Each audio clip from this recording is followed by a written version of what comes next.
Graça e a paz do nosso Senhor Jesus Cristo. Hoje eu vou trazer aqui um vídeo voltado para a parte do Evangelho em si, de entendimento de algo que muitos irmãos às vezes tentam entender, né? E é lógico que eu vou trazer aqui algumas coisas que sejam interessantes, né?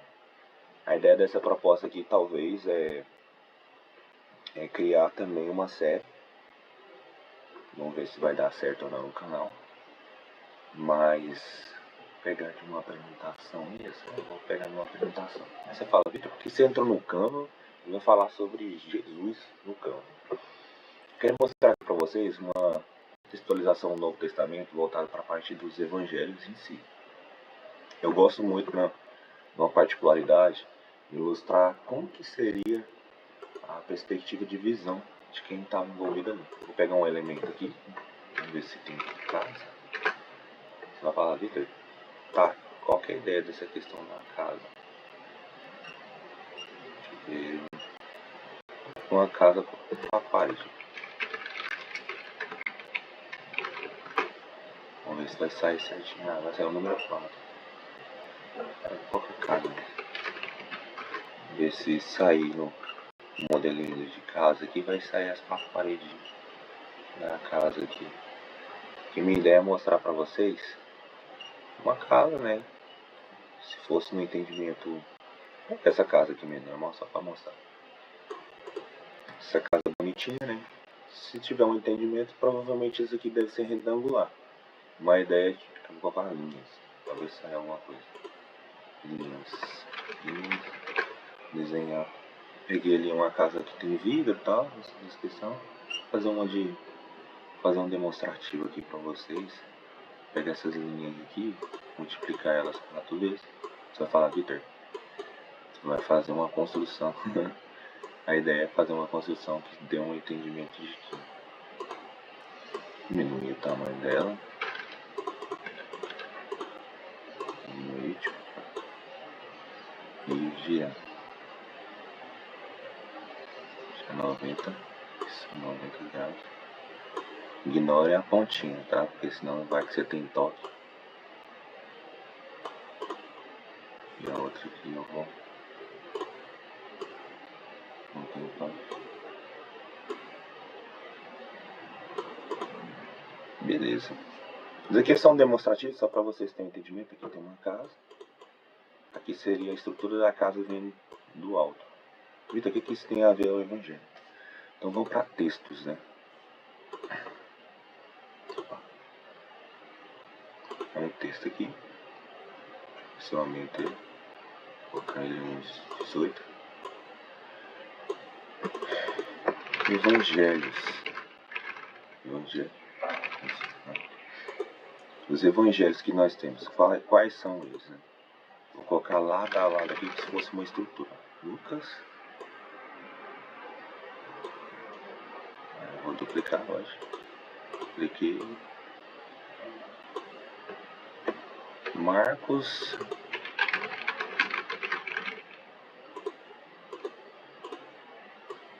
Aqui não vai pegar mais um. Colocando meu alinhamento aqui, porque o menino tem toque, né?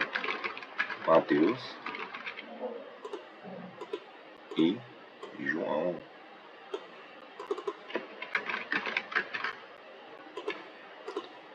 E eu vou colocar João bem aqui. E eu vou explicar por quê. Então vamos lá. Nós temos 4 evangelhos no Novo Testamento. É lógico que aqui eu estou falando sobre os canônicos, né? E cada um tem uma estrutura que fosse de uma fundação ou de uma parede. Aí você fala, Vitor, o que tem a ver? Se fosse pegar uma casa, ela está bem estruturada. Eu acho que nós temos a estrutura básica para sustentação. É lógico que tem casas hoje em formato triangular, tem losango, retangular.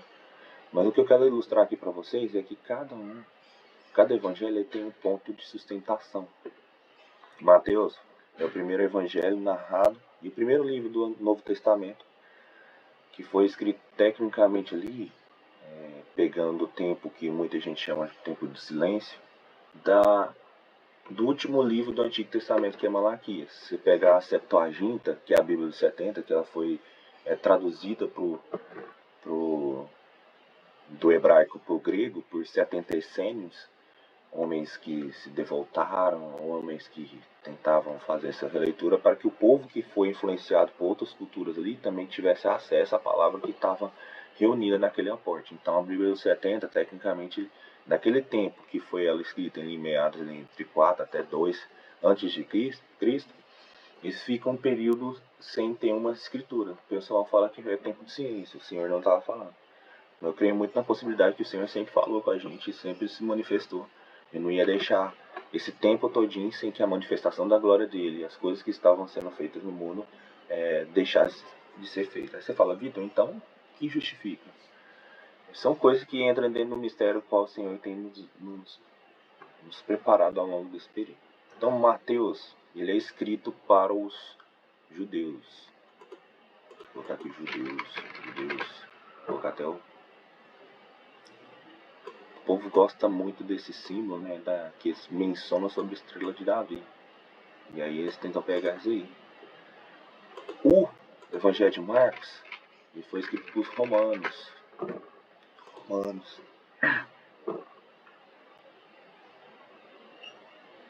Eu vou pegar aqui o Coliseu. E o Coliseu também tem um símbolo também de tristeza, né, para nós cristãos, porque eles eram usados não só para gladiadores, mas o pessoal utilizava esses lugares aqui para fazer o círculo dos horrores, né? Ali é onde que era travada várias batalhas entre os gladiadores que serviam de espetáculos, né? Lucas foi escrito para os gregos.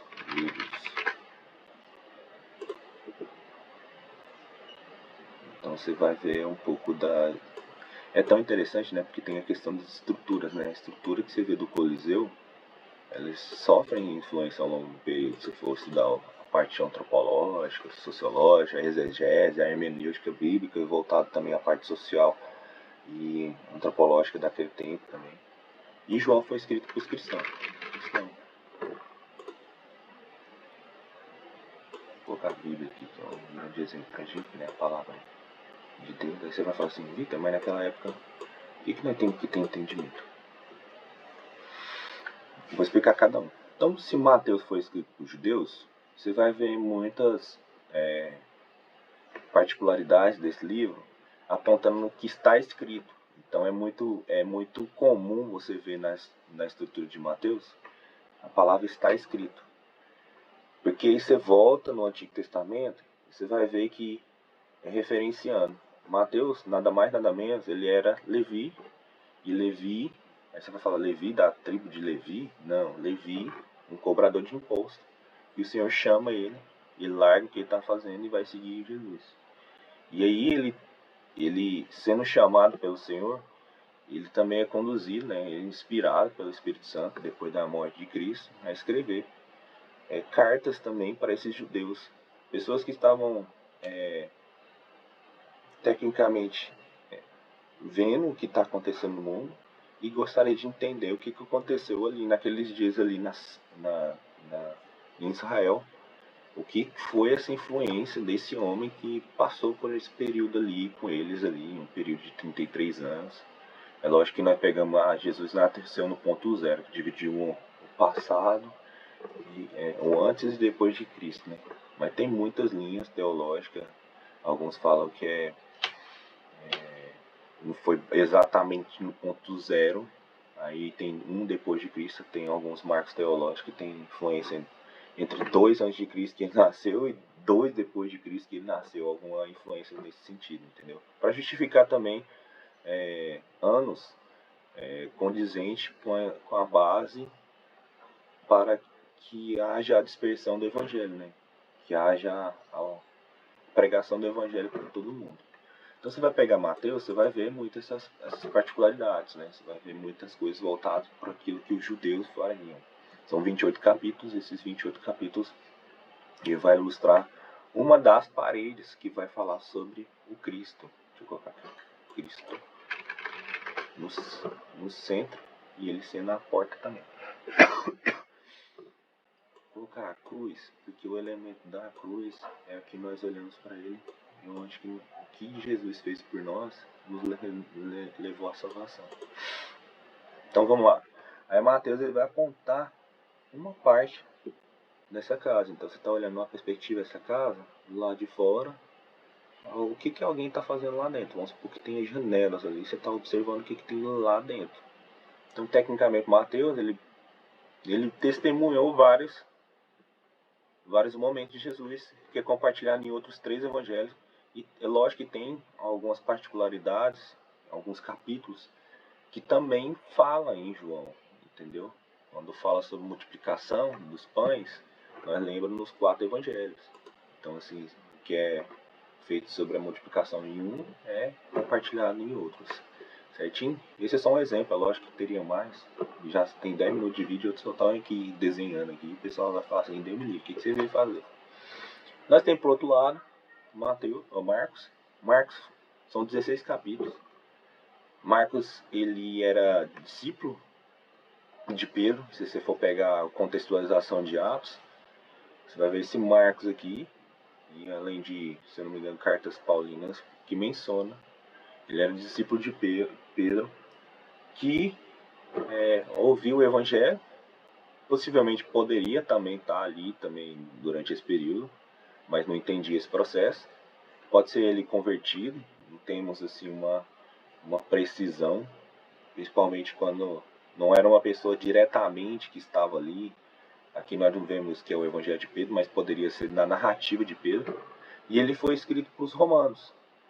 Por isso que eu desenhei aqui os romanos. Então, os romanos não tinha pressa, né, para entender sobre as coisas. Queria entender de uma forma que não atrapalhasse eles no dia a dia deles. E aí você vai ver 16 capítulos, que narra também alguns capítulos que estavam em Mateus, como também alguns capítulos que estavam em Lucas, e poucos capítulos que estavam também relacionados em João. Então, nesses 16 capítulos, você vê uma figura também de uma parte da casa. Seria, vamos supor, lá a parte do fundo da casa, entendeu? Nós temos o Evangelho de Lucas, que seria a outra parede. Ele foi escrito para os gregos, recém-convertidos, porque eles gostariam de entender na parte científica, na parte eloquente, sobre os mistérios que envolviam esse homem, que precisava dessa narrativa. É interessante quando Lucas vai mencionar tanto no evangelho dele quanto no evangelho, né, em Atos dos Apóstolos, sobre a menção de Teófilo, né?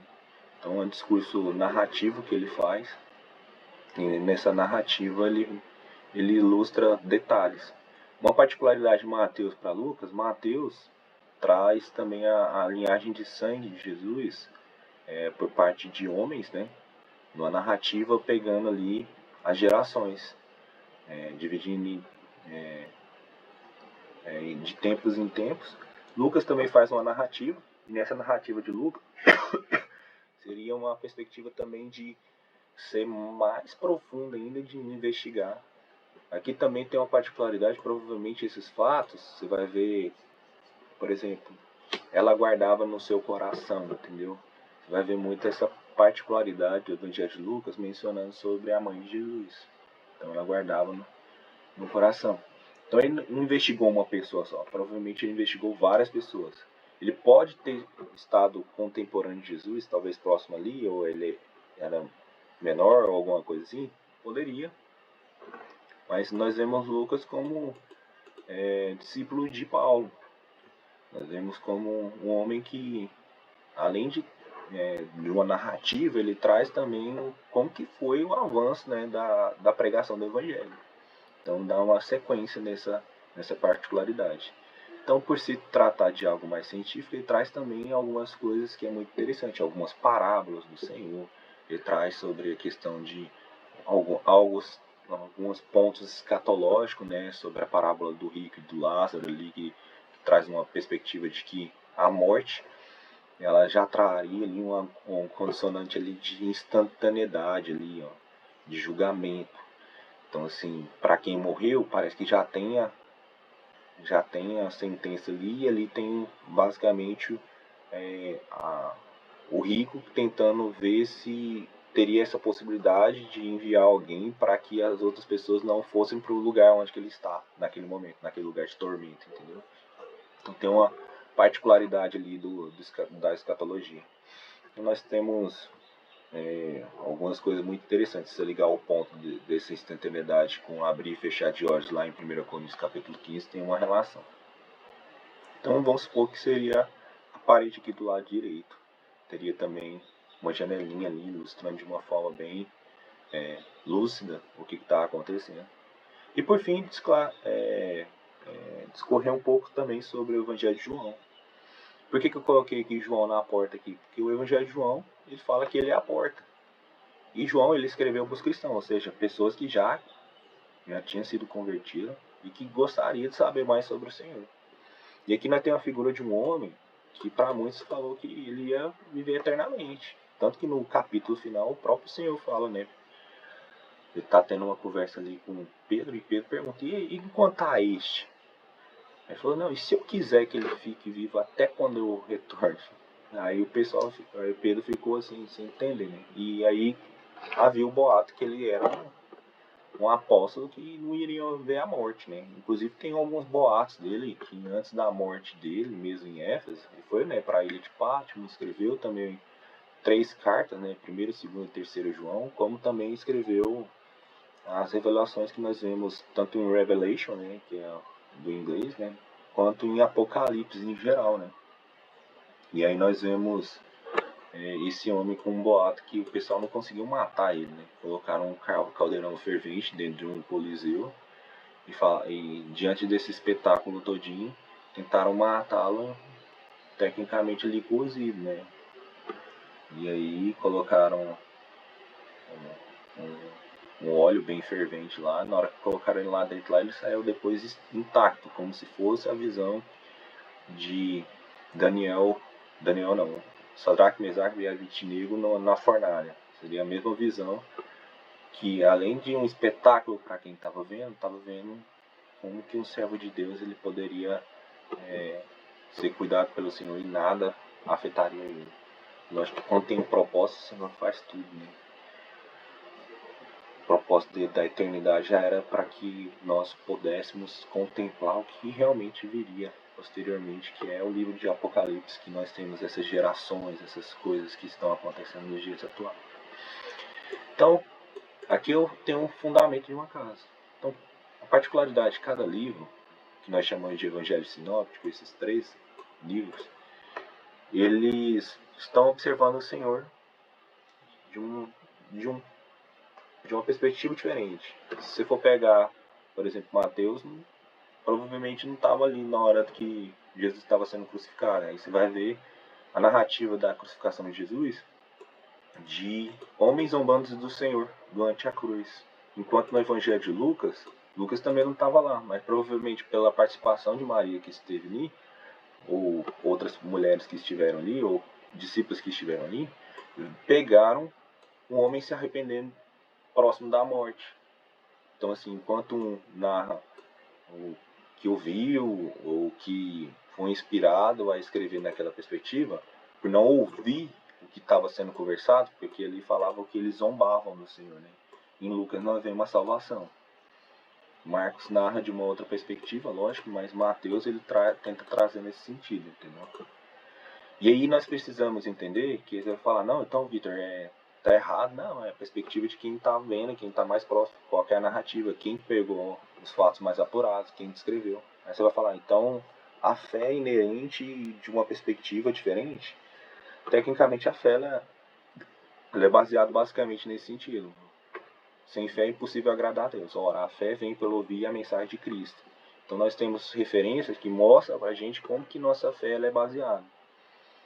Outra particularidade também da cruz é que João vai mencionar sobre o tetelestai, né? Então está consumado, ou seja, eu cumpri todo o requerimento que estava em Mateus, que é descrito também para os romanos, que Lucas passa por todos os detalhes, aquilo que era necessário também para que as pessoas entendessem quando o Senhor viesse e falasse por parábolas, né? Você vai ver lá em Salmos que ele falaria em parábolas, né? E contaria os mistérios nesse sentido. João ele vem para fechar essa casa, mostrar os fundamentos, os alicerces que nós temos e entender uma proximidade que nós podemos ter de Deus.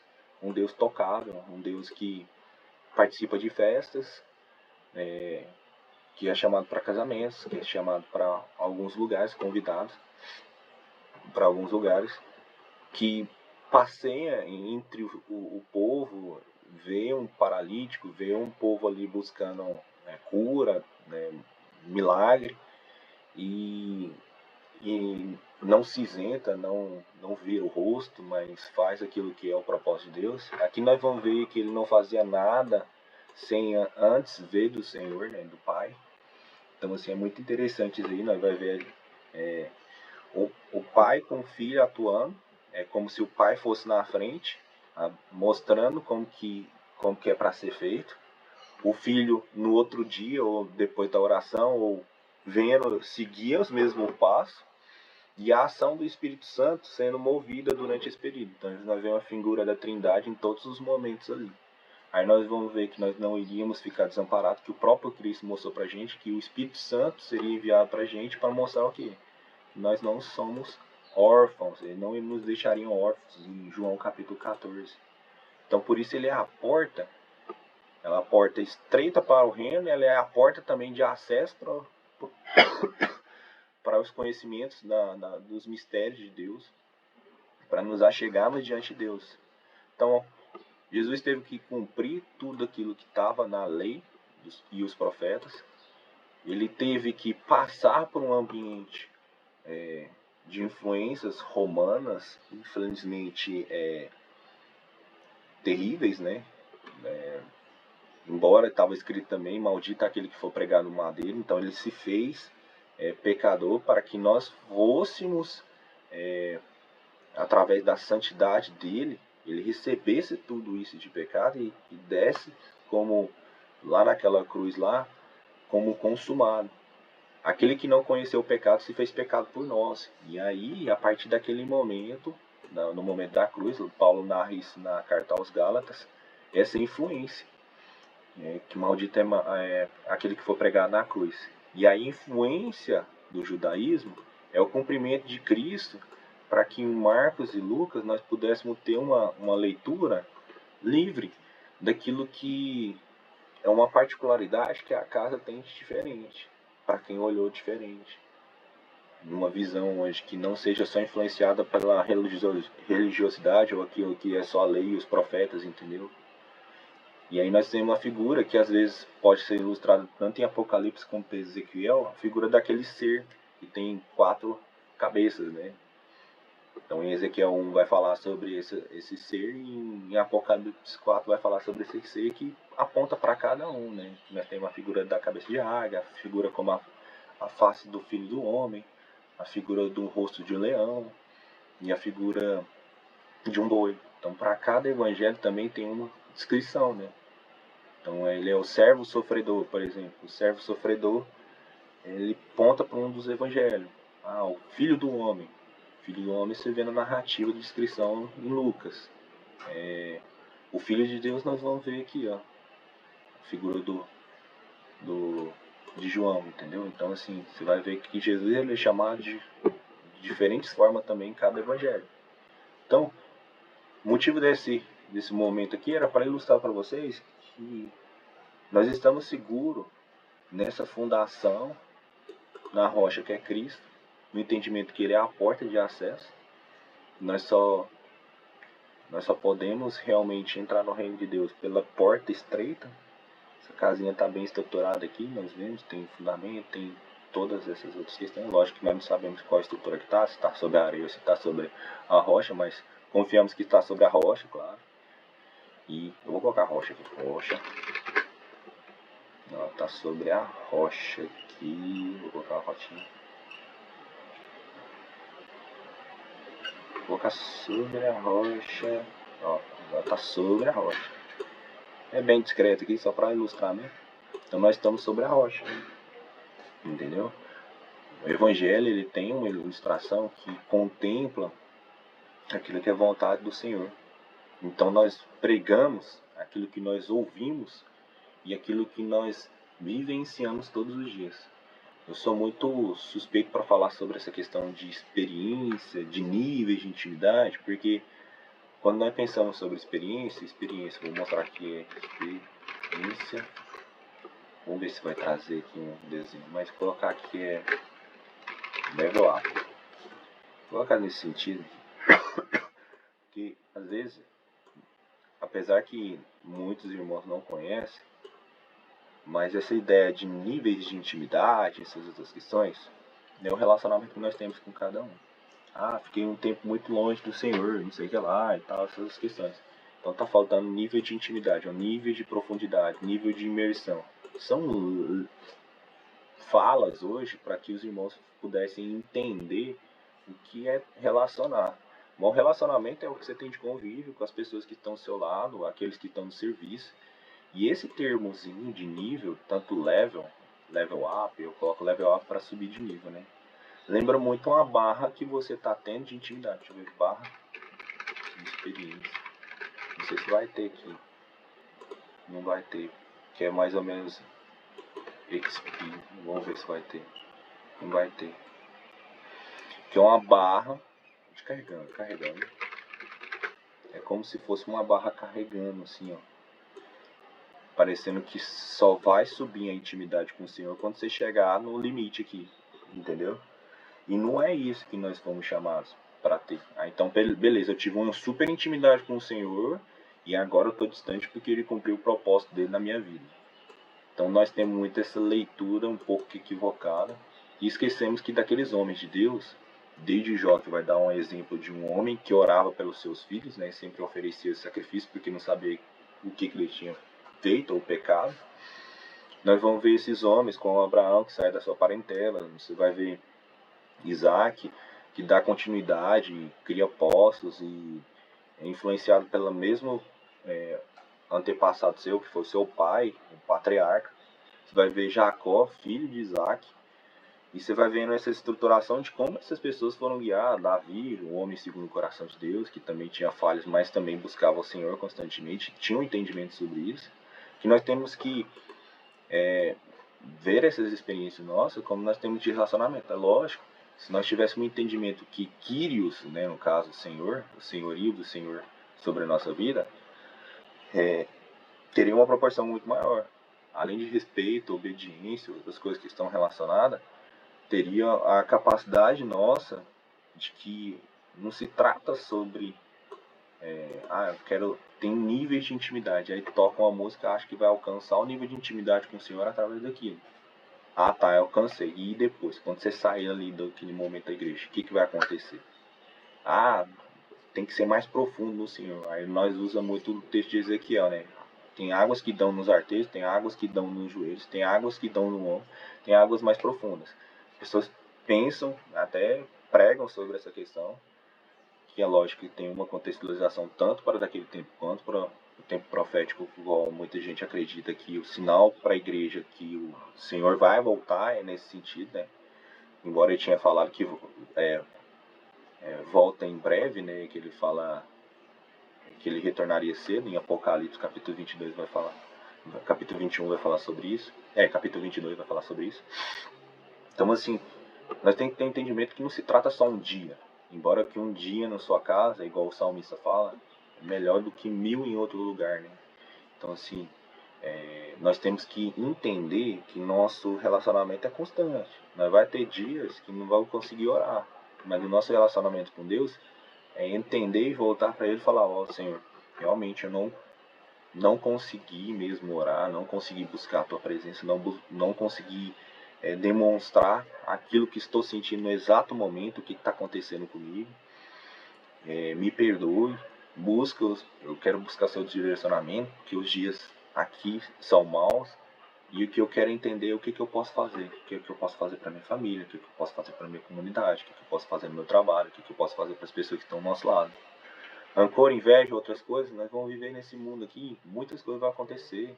A vaidade, que é mencionada por Salomão ali no livro de Eclesiastes, como qualquer outra contextualização, nós vamos viver enquanto nós estivermos debaixo dessa terra. E a ilustração que eu trouxe hoje para vocês é para que vocês tenham entendimento que o Evangelho ele é baseado num fundamento é estável. É Ele que nos dá o direcionamento que realmente alguém fez algo por nós. É um plano. Você vai ver que no princípio ele era a palavra, ele vai fazer essa menção lá em João, né? Ele vai fazer uma menção lá de Gênesis. Ele era a palavra, ou ele é o verbo. Ele estava com Deus e ele era Deus, ele é Deus. E aí você vai escrevendo como se fosse no princípio. E aí aqueles que acreditaram, deu-lhes o direito de serem chamados filhos de Deus. Então ali nós entendemos o que é ser chamado cristão por meio de João, que muitas pessoas, né, tem alguns teólogos que falam que não foi o próprio João que escreveu o livro de João, como alguns pensam até que Tiago, irmão de João, que possa ter escrito. Então às vezes fica meio complexo quando você vai estudar coisas fora daquilo que a Bíblia traz como fundamento.